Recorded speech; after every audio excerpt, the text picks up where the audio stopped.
Drinking buddies. I got Marco back. Haven't had a guest in the new set, so I thought I'd make this a special occasion pour. We got a Dusty Jack. I'm excited to try this. Yeah. So I should probably give a little bit of fair warning. I think this might be a crystal decanter. So there's a slim chance we might die of lead poisoning. I'm your drinking buddy. Smell the cork. It smells terrible. I'm a little nervous with the cork smell. Now, when you gave me a heads up that this didn't smell great, I actually was expecting worse than what I'm actually smelling. It smells pretty good sitting in the glass for a minute. Oh, I see why you say that. I think it's the cork that it gave me like a... This is definitely a dusty grandma cork. Yeah. I don't know where he pulled it from. Yeah, so we have a Dusty Jack here. This was bottled in 1996, so therefore it is almost 20 years in this bottle. So it was probably distilled in the 80s or early 90s. I think that is crystal. It's designed after his original decanter design, Jack Daniels. Cool. And this was to celebrate the 100-year anniversary of the Jack Daniels distillery and the 200-year anniversary of Tennessee becoming a state. So I might post this video on the day Tennessee became a state. Might save it for that. But yeah, the nose is really interesting. It's The nose is very interesting, man. It doesn't smell like a Jack. Not at all. It's way more it almost smells Buffalo Trace to me, like cherry and... Yeah, I actually get almost like it's actually finished in a sherry cask. I could totally see that. There's grape. It's like white grape. And there's leather.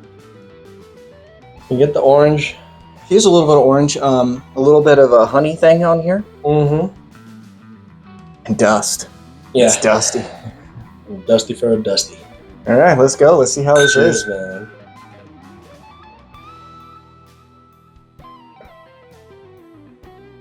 That tastes like this is an older Jack. What's the proof on this again? 96. So I think a lot of the appeal when it comes to Dusty is for three reasons. One, supposedly they used to use better ingredients. Right. There was better, better grains available, better corn available. Second, they used to use older oak. So nowadays they're cutting down trees too fast. Too fast is what they say, and so they're not letting the trees really, grow and develop. Yeah. So you're drinking a younger tree when they make the barrel. And then the third reason, the more it sits in the bottle, the more you're going to lose alcohol slowly, but you will never lose any flavor. So when you proof something down, you have to add water to it. But you're not adding any water to it without losing any flavor. So those are the three reasons I think that people are, view Dusties as sought after. What do you think? I think this is a bottle that I wish I could get. It does remind me of Jack 12, not a regular Jack Daniels. It reminds me of Jack 12, where you get that cherry, you get that Let's leather. see how much you hate me for saying this.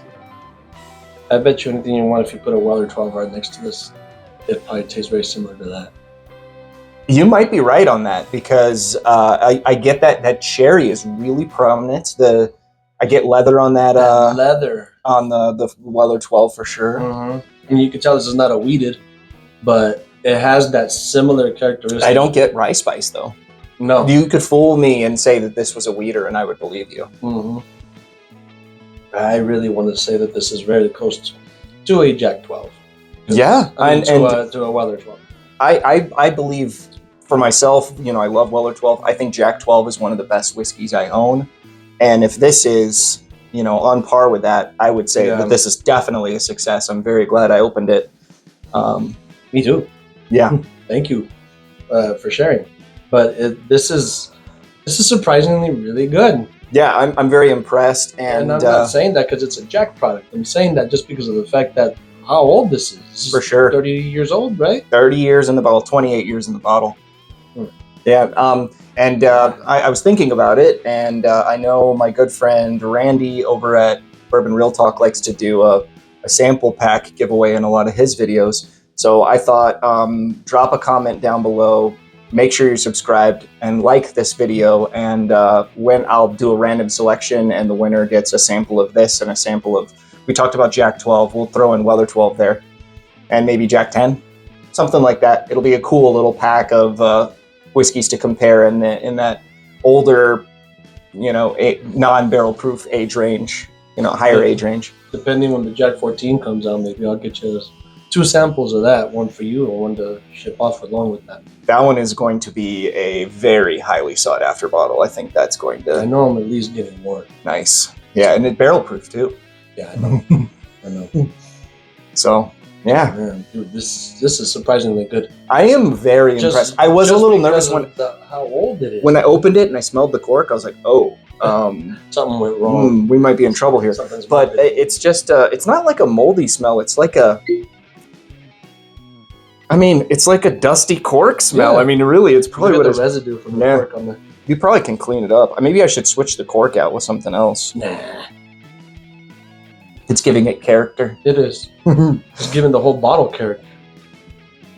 It's like you just pulled this out of the... Oh, yeah, it came in this cool box. Whenever something comes in cardboard, it's fancier. See Master's Keep, see E.H. Taylor, Yeah, and velvet. Velvet-lined plastic. Yeah. But yeah, Drinking Buddies, thank you so much for watching. Happy State Day to Tennessee, if I post this that day. And make sure to like, subscribe, and leave a comment down below if you want to be entered in for a chance to try this. And yeah. I just have to show this before you finish. Look at that. Hopefully you can see it. But if you would like to register this limited edition bottle at the distillery, how cool is that? I'm going to register. I'm going to see if you still can. They're going to be like, should. What are they? This bottle came out 30 years ago. What are you registering it for? I'm going to send this picture of this over to my Brown-Forman rep, man. See if they send it over to Chris Fletcher. You should take a couple pictures of this and send it. Yeah. Well, Drinking Buddies, thanks for watching. Cheers. Thanks, Marco. Thanks for joining. Right, if you're in Tucson, Arizona, make sure you check out Nana's Kitchen. Best Mexican food around, and you can often get great bottles from him. Yeah, thank you. Man. Cheers to, just so you guys know, there was a guy that was in there. His name is Josh. Also, that's funny. From Kansas City. His daughter goes to school at the U of A. And he came in and, he was real kind, real nice guy. And was like, hey, really nice to meet you. And then Josh, I happen to walk in. Drinking buddy happens to walk in. And I'm like, just looking at him going like this and got a chance to meet him. So really cool. Thank you guys so much, seriously, for when you guys come and travel through Tucson and show up. Yeah, and you were able to send him off with a Blanton's, right? Yeah. Yeah. Yeah, and that's not going to happen every time you walk into Nana's Kitchen, but that's something that happens sometimes. It can happen. It can happen. Cheers, buddy. Cheers, guys. Thanks. This is really good, dude. This is too good. You need to register that bottle. I'm your drinking buddy.